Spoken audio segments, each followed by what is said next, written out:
بسم اللہ الرحمن الرحیم۔ ہم نے پچھلی نشست میں صحیح مسلم کی ایک روایت کا مطالعہ کیا تھا جس کا رقم 158 ہے۔ یہ روایت ہم نے پڑھ لی، اس کا ترجمہ بھی پڑھ لیا۔ اس میں قیامت کی 3 نشانیاں بیان ہوئی ہیں۔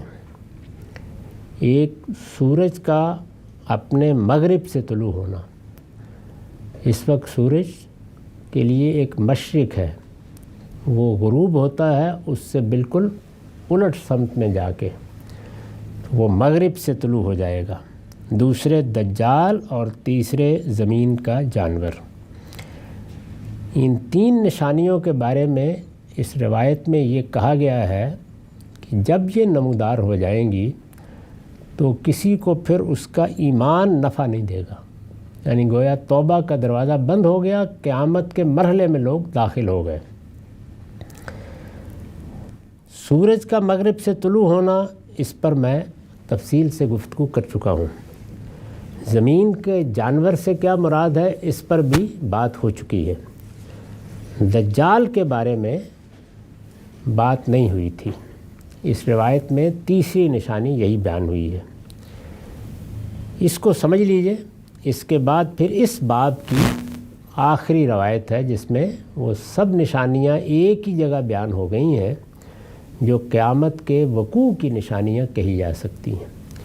میں ابتدا میں بیان کر چکا ہوں کہ ایک قرب قیامت کی نشانیاں ہیں، قیامت قریب آ گئی، اس میں تو خود رسول اللہ کی بعثت بھی اس کی ایک نشانی ہے، یعنی نبوت ختم ہو گئی، تو اس کا مطلب یہ ہے کہ اب اللہ تعالیٰ فیصلہ کرنے والے ہیں۔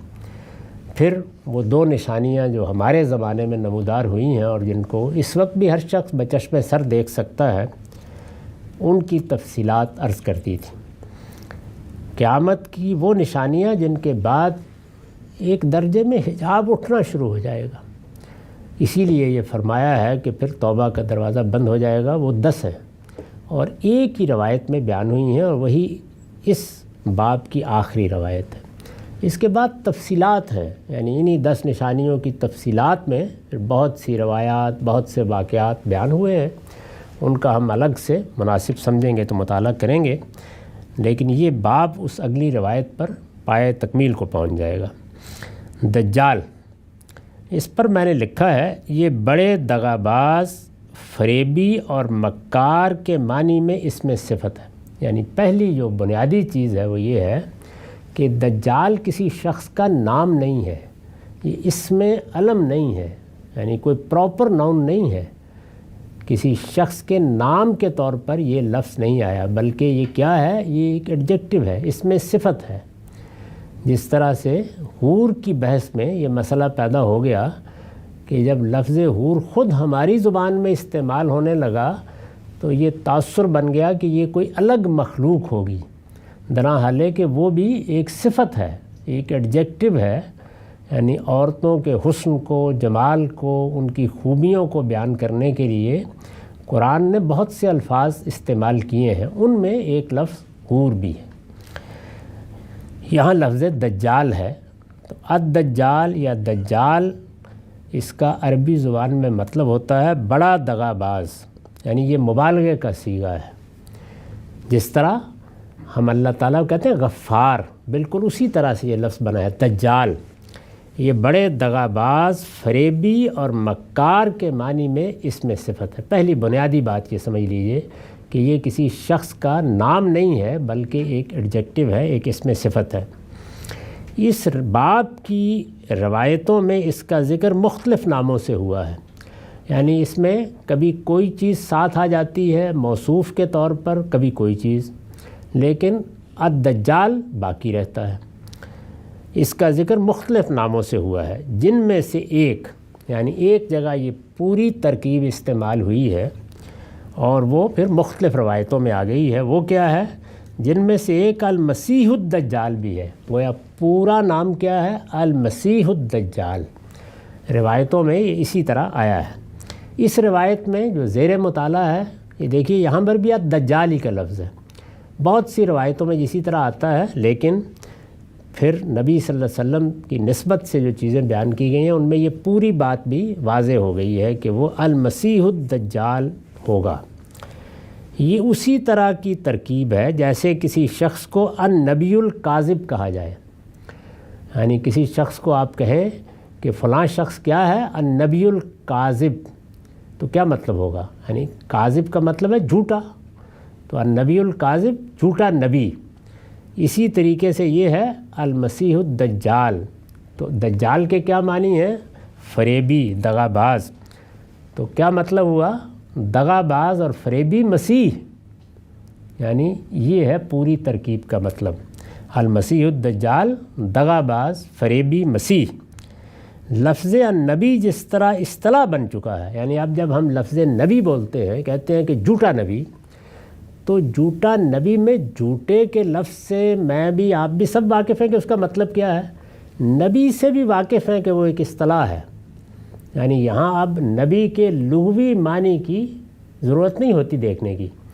نبی ایک اصطلاح ہے اللہ تعالیٰ کی طرف سے جن لوگوں کو بھیجا جاتا ہے کہ وہ جا کر قیامت کی خبر دیں، قیامت کی منادی کریں، ان کو نبی کہا جاتا ہے۔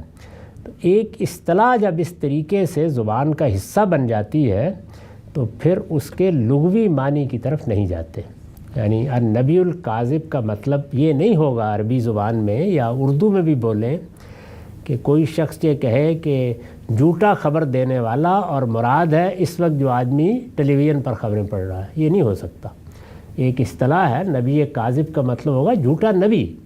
اسی طرح سے المسیح الدجال کا مطلب ہے جھوٹا یا فریب دینے والا مسیح۔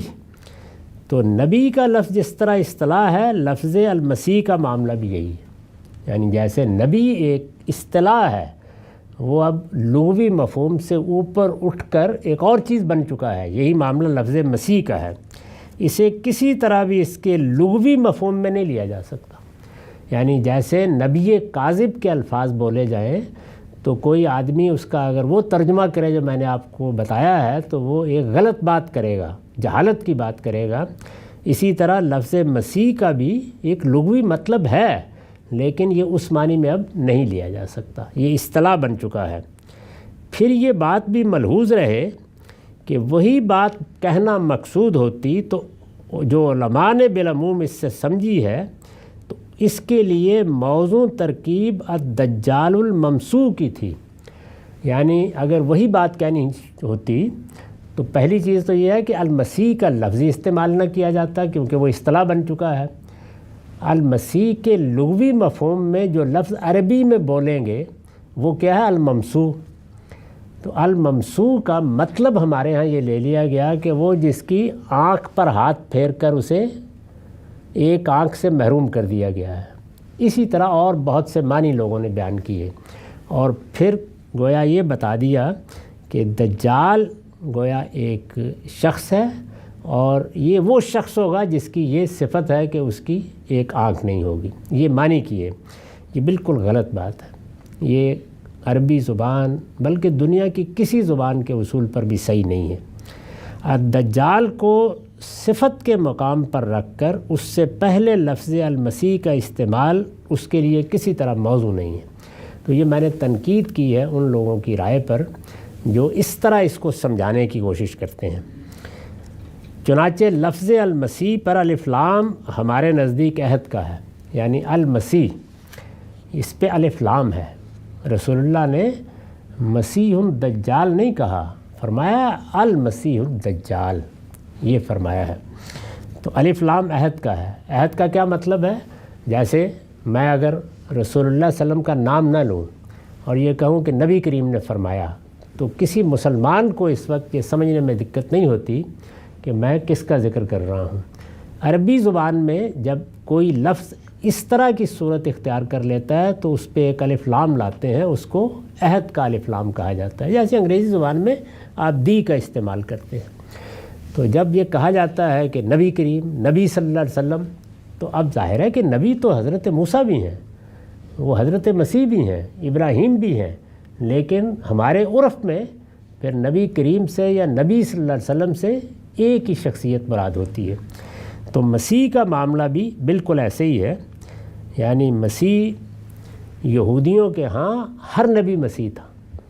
ان کے ہاں یہ طریقہ تھا کہ جب کسی کو نبوت ملتی تھی تو پہلے جانے والا نبی پے در پے نبی آ رہے تھے. کفینا من بعدہ بالرسل کہا ہے نا قرآن نے، ایک کے بعد دوسرا نبی. تو جب دوسرا نبی آ جاتا تھا تو پہلا نبی اس کے سر پر تیل کی چند بوندیں ڈال کر مسا کرتا تھا اسے.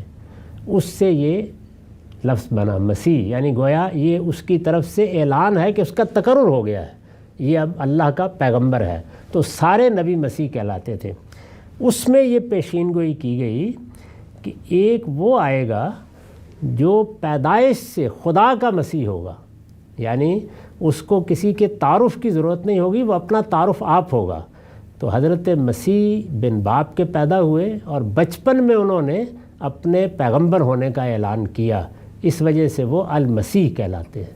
تو قرآن مجید میں یہ المسیح کا لقب ان کے لیے استعمال ہوا ہے.